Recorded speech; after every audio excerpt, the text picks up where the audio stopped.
Have you ever walked into a room and felt that the air here was different, as if someone's faith in the world had slowly worn off?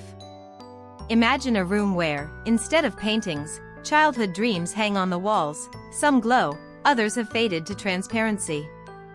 And the worst thing is that they fade not from enemies, but from the hands of those who wanted the best. Praise can be a sword. Silence is torture. Comparison is poison. One wrong word sometimes weighs more than a scream. At home, they say, children lose motivation because of phones, laziness, and pampering. It's convenient. This removes responsibility. But the truth is deeper and tougher. Motivation is killed at home, quietly, imperceptibly, with love in the voice.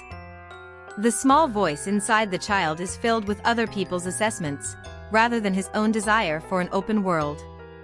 There is a boy sitting in one window. The notebook is open. The pencil is broken in the middle of the word. He tried. He honestly tried, but it's not his voice that sounds in his head, but an adult's phrase, "I could have done better." And the point of trying disappears. Why start if every step turns into a verdict? The first mistake, and the most common one, is to praise only for the result. Well done only sounds perfect. The child quickly learns a simple formula: risk equals punishment. He stops trying, because the mistake is no longer a lesson, but a sentence. He turns into a testing machine. Is it safe to try? A seed of caution is planted inside, from which a person who does not know how to dream grows. The second mistake is comparison. It's not always malicious intent, it's often an innocent phrase, "Look how she's doing," but for a child, it's a hammer to self-esteem. He stops asking himself, "Who do I want to be?" and begins to cherish the question, "Why am I worse?" Motivation quietly changes the name. No longer "I want to become," but "I want not to be ridiculed." Interest is fading, because every step means the risk of S. Motivation quietly changes the name. No longer "I want to become," but "I want not to be ridiculed." Interest is fading, because every step means the risk of shame. The third mistake is constant monitoring. His parents decide on his jacket, shift his backpack, fix his homework, and choose mugs. In the logic of caring, this seems to be the right thing to do, but for a child it takes away the skill of choice. The compass inside is not calibrated because the solutions are foreign. When the moment comes that requires autonomy, he will be lost. No one has taught him how to solve his problems, and the world seems too big to take a step in it on his own. The fourth mistake is punishing emotions.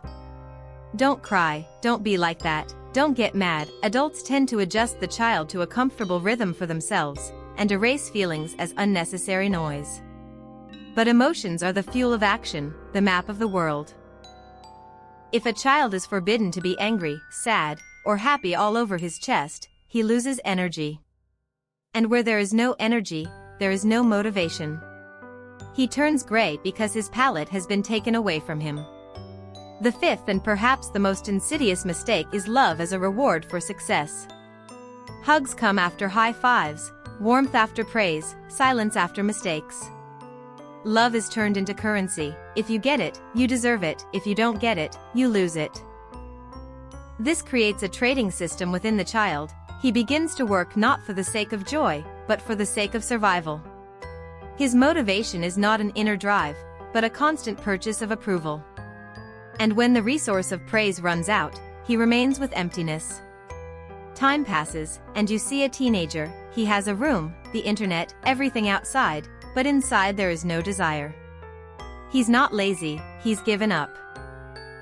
He learned to live with silence instead of delight, with appreciation instead of purpose. And it's scary, because recognition comes too late, when it's not so easy to lose a skill. But the story doesn't end with a verdict. Imagine the same notebook, the same crooked handwriting, the same child. Only an adult says other words, "I see how hard you're trying."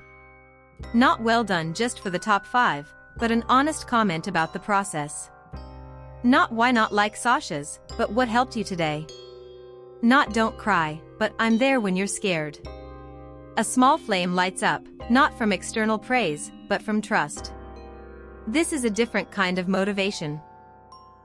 Not pressure, but security.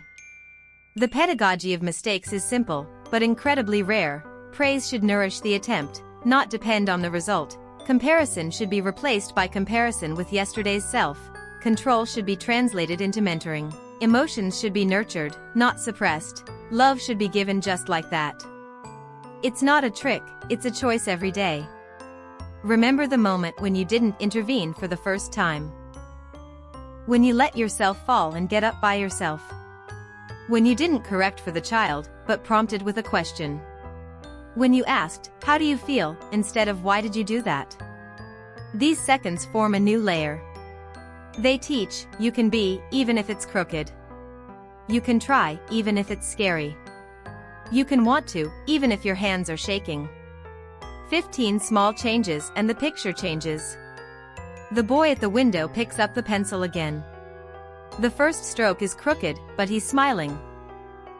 It's not a resounding victory, it's like my heart is starting to beat a little more confidently. He doesn't wait for approval, he feels that someone is there if necessary. He is able to start again. The tools are simple and accessible. Emphasize effort, not just the result. Compare not with others, but with yourself. Make small choices every day. Teach on emotions, name them, accept them, help manage. Love not for appreciation, but for the fact that this is your child. No tricky technique, just consistency. Understand one thing. Motivation is not born from a whip and not from imaginary rigidity. She is born where the child feels safe. Safety is when you can make mistakes. This is when an adult's response is not a verdict, but support. This is when love is not a check for achievement, but a constant background. And if you are hearing this now, it means that all is not lost yet. Every me next to you is a stone in the foundation of a new future. Every honest "I saw how hard you tried" is a spark that will dispel the fog of doubt. You don't have to be perfect parents. It's enough to be parents who consciously hear. When you finish, imagine again the hall where childhood dreams hang. Some of them have faded, and you can see it. But others are still able to regain their color.